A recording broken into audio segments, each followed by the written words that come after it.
አፋብን በሸዋ ግንባር የጠላትን ኃይል በከበባ መታ 74ኛ ክፍለ ጦር የኮማንዶ ሰራዊት በድምቀት አስመረቀ።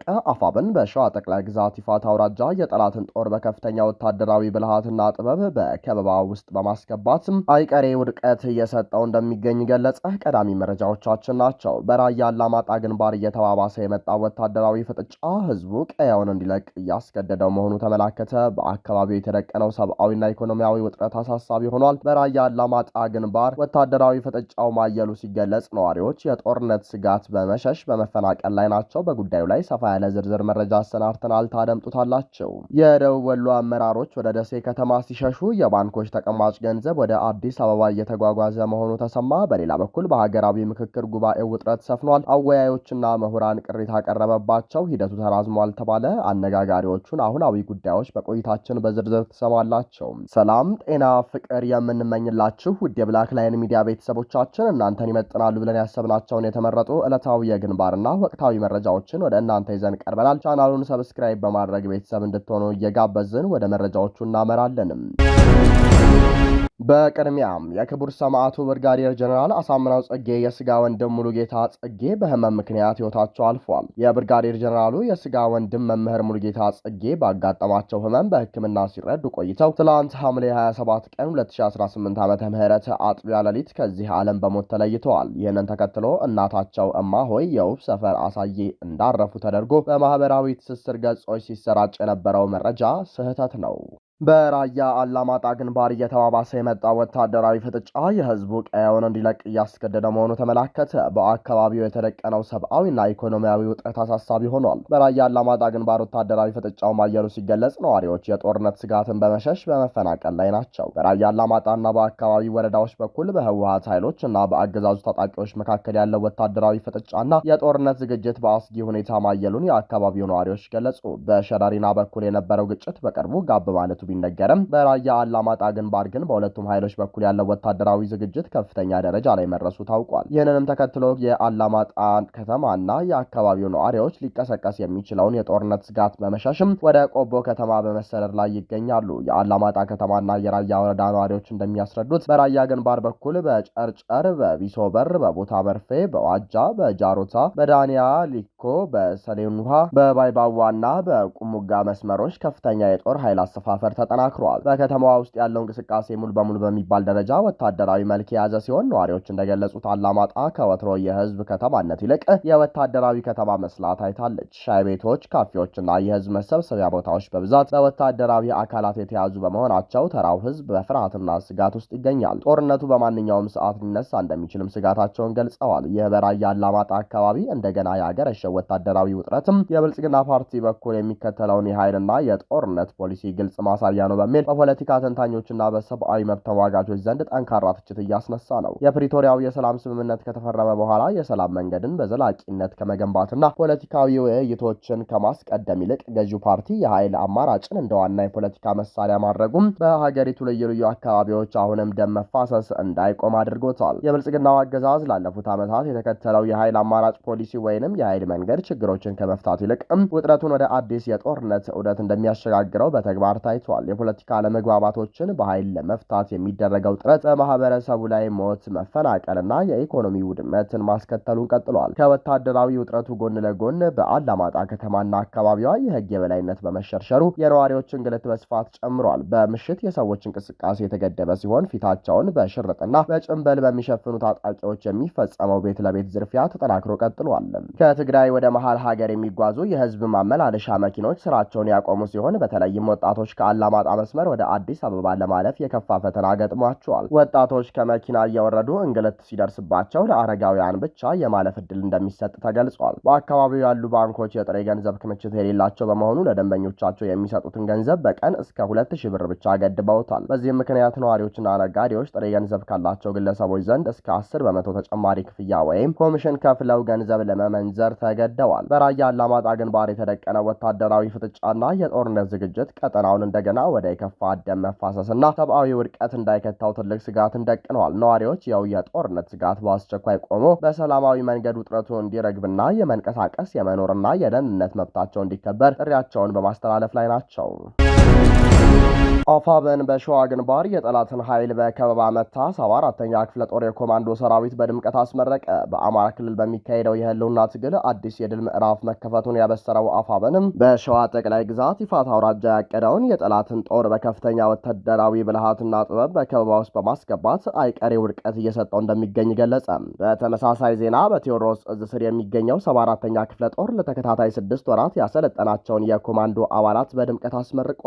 በአፋብን ሸዋ ጠቅላይ ግዛት አሳምነው እዝ መሐመድ ቢሆነኝ ኮር ስር የሚንቀሳቀሱት የአርበኛ ደጃዝማች ተሰማ እርገጤ ክፍለ ጦር እና የአስቻለው ደሴ ክፍለ ጦር በጋራ ባካሄዱት መብረቃዊና የተቀናጀ ውጊያ ወደ ሸዋ ምድር ለመግባት የሞከረውን የአገዛዙን ጥምር ጦር ሙሉ በሙሉ መውጫና መግቢያ በማሳጣት በከባድ እሳት ወጥመድ ውስጥ ጥለውት ብለዋል። በይፋትና ጥሙጋ አውራጃዎች በሚገኙ ቀወትና ቆሎሚያ አካባቢዎች የገባው የጠላት ኃይል በአርበኞቹ ከባድ ምት ስለደረሰበት መያዣና መጨበጫ ወደ ሸዋሮቢት ለማፈግፈግ ተገዷል። ከበባውን መስበር ያልቻለውና ውድቀቱ የተረጋገጠው ይህ የጠላት ኃይል የተለመደውን የሽንፈት አለንጋ በንጹሐን አርሶ አደሮች ላይ በማሳረፍም በቀወት በኩርቢራና በዋጮ አካባቢዎች በሚገኙ 3 ንጹሐን አርሶ አደሮች ላይ አሰቃቂ ግድያ ፈጽመዋል። ከመዘዞ አያበር ቀበሌ እስከ መሶቢት ተራራ ድረስ ባለው ሰፊ መሬት ላይ በአስቻለው ደሴ ክፍለ ጦር ከበባ ውስጥ የወደቀው የጠላት ጦር ተጨማሪ የሰው ኃይል ከሸዋሮቢት ለማስገባት ያደረገው ሙከራ በአርበኛ ታደለ ወርቁ ብርጌድ በኩል በደረሰበት የደፈጣ ጥቃት ከንቱ ሆኗል። በሸዋሮቢት ቆቦና ውስጤን ቦይ አካባቢዎች በተደረገው ጥቃት በርካታ የጠላት ኃይል የሞተ ሲሆን አገዛዙ ከባድ የሰውና የቁሳቁስ ኪሳራን አስተናግዷል። ይህ ስትራቴጂካዊ የደፈጣና የከበባ ጥበብ የአገዛዙን ሰራዊት ሞራል ያደቀቀ ሲሆን በሸዋ ግንባር የፋኖን የበላይነት በግልጽ ያሳየ ወታደራዊ ክስተት ነበር ሲሉ የፋኖ ወታደራዊ ምንጮች ገልጸዋል። በሌላ ዜና የጠላትን ጦር ድባቅ በመምታትና ዲሽቃ፣ ብሬን እንዲሁም በርካታ ክላሽንኮቭ መሳሪያዎችን በመማረክ የሚታወቀው የአፋብን ቴዎድሮስ እዝ 201ኛ ኮር 74ኛ ክፍለ ጦርም የ3 ዓመት የድል በዓሉን በማስመልከት ታሪካዊ የኮማንዶ ሰራዊት የምረቃ ስነ ስርዓት አካሄደ። መደራጀት፣ መሰልጠንና መታጠቅ የማይቋረጥ የትግል መስመራችን ነው ብለዋል። በምረቃ ስነ ስርዓቱ ላይ የአፋብን ህዝብ ግንኙነት መምሪያ ኃላፊ አርበኛ አስረስ ማረዳ አምጤ፣ የአፋብንና የምኒልክ እዝ ከፍተኛ አመራሮች፣ የክፍለ ጦሩ አዛዦችና ጥሪ የተደረገላቸው እንግዶች በተገኙበት ሰልጣኞቹ ለግዳጅ ብቁ መሆናቸው ተረጋግጧል። ከበርካታ እልህ አስጨራሽ ውጊያዎች ጎን ለጎን ለ6 ወራት የዘለቀውን ጠንካራ የኮማንዶ ስልጠና ያጠናቀቀው ይህ አዲስ ኃይልም የህዝባዊ ትግሉን መሰረት በጽናት ለማስቀጠል የአማራን ህዝብ ለውና እስከ መጨረሻው ህቅታ ለማስከበርና የአገዛዙን የጨቋኝነት ስርዓት ለማክሰም ዝግጁ መሆኑን አሳይቷል። በአንድ በኩል በይፋትና በሸዋሮቢት የጠላትን ጦር በከበባ ውስጥ ከቶ የሚያጠቃ ወታደራዊ ጥበብ፣ በሌላ በኩል ደግሞ በከፍተኛ ዲሲፕሊንና ስልጠና የዳበረ አዲስ የኮማንዶ ኃይል ማፍራት መቻሉ የፋኖ ትግል ከተከላካይነት ወደ አጥቂነት፣ ከቀበሌ ውጊያ ደግሞ ወደ ስትራቴጂካዊ የኃይል የበላይነት መሸጋገሩን ያረጋግጣል ተብሏል። አገዛዙ በሰው ኃይልና ቁሳቁስ እያጋጠመው ባለው ከባድ ውድቀት ምክንያት የመጨረሻው የውድቀት ማቅ ውስጥ መዘፈቁ የተረጋገጠ ሲሆን የፋኖ ድል ደግሞ የህዝቡን ህልውና የሚያረጋግጥ አዲስ ተስፋ ሆኖ እየተጓዘ ይገኛል። የደቡብ ወሎ አመራሮች ወደ ደሴ ከተማ ሲሸሹ የባንኮች ተቀማጭ ገንዘብ ወደ አዲስ አበባ እየተጓጓዘ መሆኑ ተሰማ። በደቡብ ወሎ ዞን በተለያዩ ወረዳዎችና የከተማ አስተዳደሮች የሚገኙ የአገዛዙ አመራሮችና ካድሬዎች አካባቢያቸውን ለቀው ወደ ደሴ ከተማ እየሸሹ እንደሚገኙና ይህንንም ተከትሎ በከተማዋ በሚገኙ ሆቴሎችና የእንግዳ ማረፊያዎች ላይ ከፍተኛ መጨናነቅ መፈጠሩ ተሰማ። በስፍራው የሚወጡ መረጃዎች እንደሚያመለክቱት በአማራ ፋኖ ብሔራዊ ንቅናቄ ምኒልክ እዝ ሰራዊት የሚያደርገውን እንቅስቃሴና ግስጋሴ ተከትሎ በርካታ የወረዳና የንዑስ ወረዳ መቀመጫዎችም በፋኖ ቁጥጥር ስር እየገቡ ይገኛሉ። በተለይም የደላንታ ወረዳና የወገል ጤና ከተማ አስተዳደርን ጨምሮ በርካታ አካባቢዎች በፋኖ ቁጥጥር ስር መዋላቸው አይዘነጋም። ይህን ተከትሎም ቀጠናቸው በፋኖ የተያዘባቸውና መንገዳችን ሊዘጋ ይችላል በሚል ስጋት ውስጥ የገቡ የአገዛዙ አመራሮች ወረዳዎቻቸውን በመልቀቅ የዞኑ ዋና መቀመጫ ወደ ሆነችው ደሴ ከተማ በመጉረፍ ላይ ናቸው። እስካሁን ባለው መረጃ ወደ ደሴ ከተማ ከሸሹት መካከል የደሴ ዙሪያ ወረዳ አመራሮች፣ ከከፊል የኩታበር ወረዳ ካድሬዎች፣ የደላንታ ወረዳና የወገል ጤና ከተማ አስተዳደር አመራሮች፣ የተንታ የወግዲና የወረባቦ ወረዳዎች ከፍተኛ ካድሬዎች ይገኙበታል። ከዚህ በተጨማሪም የሌሎች ወረዳዎች አመራሮች የያዟቸውን ቢሮዎች ተገኝተው ከመስራት ይልቅ የፋኖ እንቅስቃሴ በመፍራት ስራ ያቆሙ ሲሆን ከወዲሁ አካባቢያቸውን ለቀው የሚሸሹበትን መንገድ በማመቻቸት ላይ እንደሚገኙ ተገልጿል። ይህ በከፍተኛ ሁኔታ እየጨመረ የመጣው የአመራሮች ፍልሰት በደሴ ከተማ በሚገኙ ሆቴሎች፣ አልጋ ቤቶችና የእንግዳ ማረፊያዎች ላይ ተመጣጣኝ ያልሆነ የደንበኞች ቁጥር እንዲበዛና ከፍተኛ መጨናነቅ እንዲፈጠር ምክንያት ሆኗል። በሌላ በኩል የብልጽግና አካላት በደሴ ከተማና በዙሪያው በሚገኘው የባንክ ቅርንጫፎች ውስጥ የሚገኙትን ተቀማጭ ገንዘብ ወደ አዲስ አበባ የማሸሽ ስራ እያከናወኑ መሆኑ ታውቋል። ሐምሌ 27 ቀን 2018 ዓ.ም በደሴ ከተማ በአምቧ ውሃ ክፍለ ከተማን ጨምሮ በሁሉም አካባቢዎች የሚገኙ የባንክ ቅርንጫፎች የነበራቸውን ከፍተኛ የገንዘብ መጠን ወደ ዋና ከተማው አዲስ አበባ ሲያጓጉዙ ማደራቸው ተገልጿል። በተመሳሳይ ሁኔታ በሰሜን ወሎ ዞን ወልዲያ ከተማ የሚገኙ የሰሜን ወሎ የባንክ ዲስትሪክቶችም በስራቸው ባሉ ቅርንጫፎች የሚገኘውን ተቀማጭ ገንዘብ በተመሳሳይ መልኩ ወደ አዲስ አበባ ለማሸሽ እንቅስቃሴ እያደረጉ እንደሚገኙ የተገኘው መረጃ ያመለክታል። የቀጠናው ሁኔታ በፍጥነት እየተቀየረ የመጣ ሲሆን የአካባቢው ነዋሪዎችም ሁኔታውን በስጋትና በትኩረት እየተከታተሉት መሆናቸውን ገልጸዋል። በሀገራዊ የምክክር ጉባኤው ውጥረት ሰፍኗል።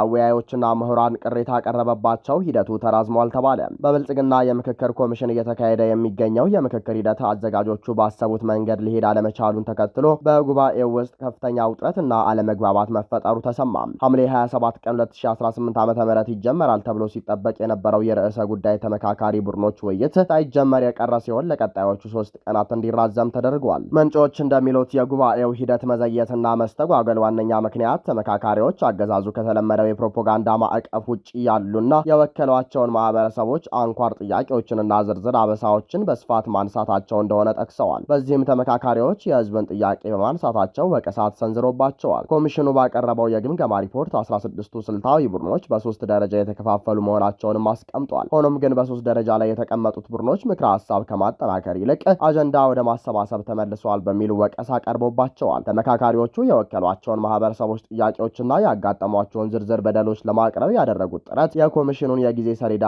አዛብቶታል ተብሏል። ኮሚሽኑ ሂደቱን በፍጥነት ለማጠናቀቅ ቢፈልግም ተመካካሪዎች ግን የህዝብን መሰረታዊ ጥያቄዎች ሳይደብቁ በማንሳታቸው ምክንያትም ምክረ ሀሳቦችን በአጭር ጊዜ ማጠናቀቅ አለመቻሉ ታውቋል። ሆኖም ኮሚሽኑ በአወያዮችና በምሁራን ላይ ማስጠንቀቂያና ዛቻ አሰምቷል። የምክክር ሂደቱን ያስተባብራሉ የተባሉ አካላት ላይም ቅሬታና ማስጠንቀቂያ መተላለፉ ተነግሯል። ኮሚሽኑ ከአወያይነት ሚናቸው ውጪ ከተመካካሪዎች ጎን በመቆም ሀሳብ ሲያቀብሉ ነበር ያላቸውን አወያዮችንም አስጠንቅቋል። መሰል ድርጊት በሚደገምበት ጊዜ አወያዮቹ ከሂደቱ ከመባረራቸውም በላይ በህግ እንደሚጠየቁና እርምጃ እንደሚወሰድባቸው ስጋትና ማስጠንቀቂያ አስተላልፎባቸዋል። በዚህ ማስጠንቀቂያና ዛቻ የሚወሰኑ ውሳኔዎች ናቸው በአገዛዙ ሀገራዊ አንድነትን የማምጣት ሂደት ተብለው የውይይት ፕሮፓጋንዳ እየተሰራባቸው ያሉ ሲሉ ውስጣዊ ምንጮች ገልጸዋል። በሌላ በኩል ሙያዊ ማብራሪያ እንዲሰጡ ከተመደቡት 80 ምሁራን መካከል የተወሰኑት ከርዕሰ ጉዳዮቹ ጋር የተገናኘ ትምህርትና ልምድ የሌላቸው ከሙያ ማብራሪያ ይልቅ የህይወት ታሪካቸውን የሚያወሩና አቋማቸውን በማብራራት ተመካካሪዎችን የራሳቸውን ፍላጎት ደጋፊ ለማድረግ የሞከሩ መሆናቸው ተገልጿል።